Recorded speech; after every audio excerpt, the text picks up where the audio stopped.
Good morning. Another day in paradise. Starting these, I'm going to see if I can do a bit of long form content, provide some value, and just trying out different content ideas. So today was quite an interesting day. Had a ice bath. Normally I do 1 minute, and today I did 2 minutes in the ice bath. What the research shows is that ice baths at 1 minute creates 150 dopamine units in your body, versus if you do 2 minutes, it's about 250 to 300 dopamine units are released. And that can last for the next 6 hours through the rest of your day. It was tough.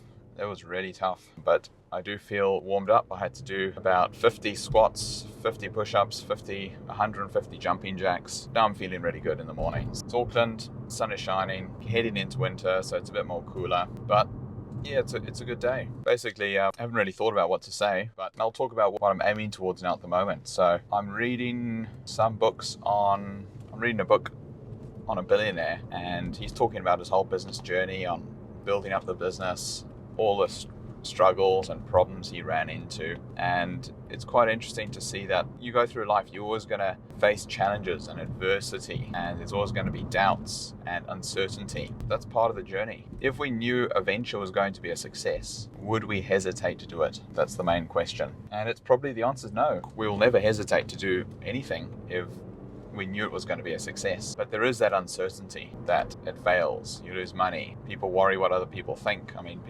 I'm also part of I used to hate what people think about me. I used to worry about it. It used to control me. And I think there are still some things that do control me based on what other people think of me, but it's slowly decreasing, because at the end of the day, they're going to die one day, and in 50 years time, does it really matter what they think of you? Of course, we don't want to be hurting people, impacting them, but at the end of the day, we want to make sure that we are not controlled by someone's opinion or a group of people's opinion, what we think they might think, because now you holding your actions back because you're worried about what potentially could happen. It's fear. It's false realities appearing real. And I've watched 2 nights ago, I watched the Andrew Tate video, and I think he gets a lot of incorrect media attention. I think he pushes out his agenda, and he bends the lines in terms of what's PC and what's not. And I think there is a part of himself that he creates to it draws attention. He'll say things that does draw attention, and which I think is, it could be smart. He says things which turns some people the wrong way, which is quite interesting. But anyway,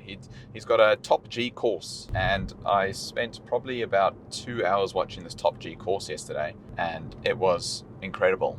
It was really good, and it was quite an old course. He did maybe about 5 years ago, and he was there's a few key messages that he has for the course, and some of the top things are that we need to be impeccable with our word. So whatever we say, it needs to happen. If you say, I'm going to do this, and nothing happens, and you don't take action, or you tell someone, look, that's going to happen if this doesn't happen, and then nothing happens, then basically you're lying to yourself. You're lying to yourself on what actions you're going to take. You're lying to others, and you become a person with a weak word. Your word needs to become strong like iron. And I think this is very important. If we say something, we need to do it. We need to take the action, because that builds trust within ourselves, and it builds trust within others. And the more trust we have with others and ourselves, the more action we can take when we say, okay, this is going to happen and we're going to do it. The next thing is the self-belief, to believe that you can achieve everything you want. On his business card, he says he's a line tamer. And he says, look, I don't know how to tame a line, but if you pay me $1 million, I'll hire someone and I'm going to tame a line. We'll get the line tamed. Don't worry. So he's always in a business mindset that businesses, you find out a problem that someone needs, you find out the solution, and you fix that problem and solution, and you take a cut of money. And he's basically pushing it to the boundaries, like he's a revolutionist. If you pay him $1 billion, he's going to create a revolution. And it's more a thought exercise that I view it as. If someone wants something, you can do it, but you'll find a way to do it. And he's got another quite a funny thing. He says, don't wear flip-flops. Never wear flip-flops. And he says, you can't walk properly with them. If you're ever in a fight, you've got these things attached to yourself, you can't run properly. It's just a burden. So as a man, always wear shoes. That is a non-negotiable. You have to wear shoes. So a very interesting character, and I enjoyed the course. It was very good. So yeah, on the nice 8-minute drive to work, I was considering moving close to Mount Wellington because of the bit of a nicer, just a change up of an area close to the city, nicer restaurants. But it comes down to drive time. The studies show that further you are driving to work, you waste time, creates more unhappiness, and can create depression. If you're going to drive for 2 hours or 1 hour a day, the one way and back just to go to work, you're just cutting out 2 hours of your life. And you got to put a price on it. What is your time really worth? Because when your time is finished and you're dead, then it's gone. So your only limited resource is time. So it's like, how can we maximize the time?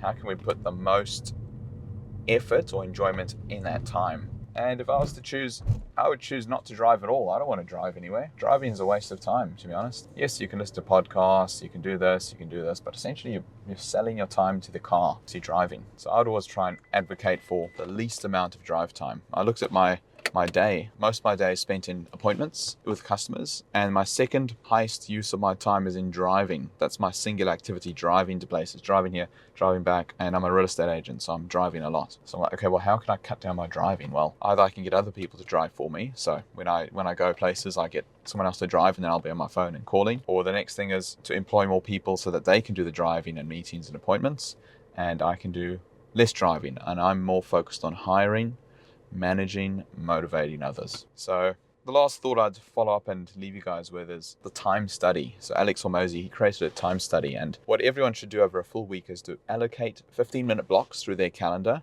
and put a timer on their phone. And every time you do, after 15 minutes, the timer goes beep, beep, beep, and then you write down what have you been doing for the last 15 minutes. So by doing that, you look over the whole week and then you see where your time is invested. Are you preparing for work? Are you on social media? Are you working? Are you not working? Are you listening to music? Are you having office chats? Like, where are you spending your time? And every time you do that, you begin to see where the holes are, where the gaps are, what are you doing and what's wasting time, because now you're aware, and awareness would start to bring another level of thought process, and then you can start to allocate that time in a better use place. You might be spending too much time on social media and decide, look, I don't want to do that. Let's download the app Opal. Let's basically cut off this social media addiction, and I want to put in reading, or I want to wake up earlier. So it's a very good thing to create awareness of your time so that you spend it in the places that you want to spend it in. Because when you got no time, you're dead and it's done. So anyway, I hope you guys have a good day, and we'll see you around.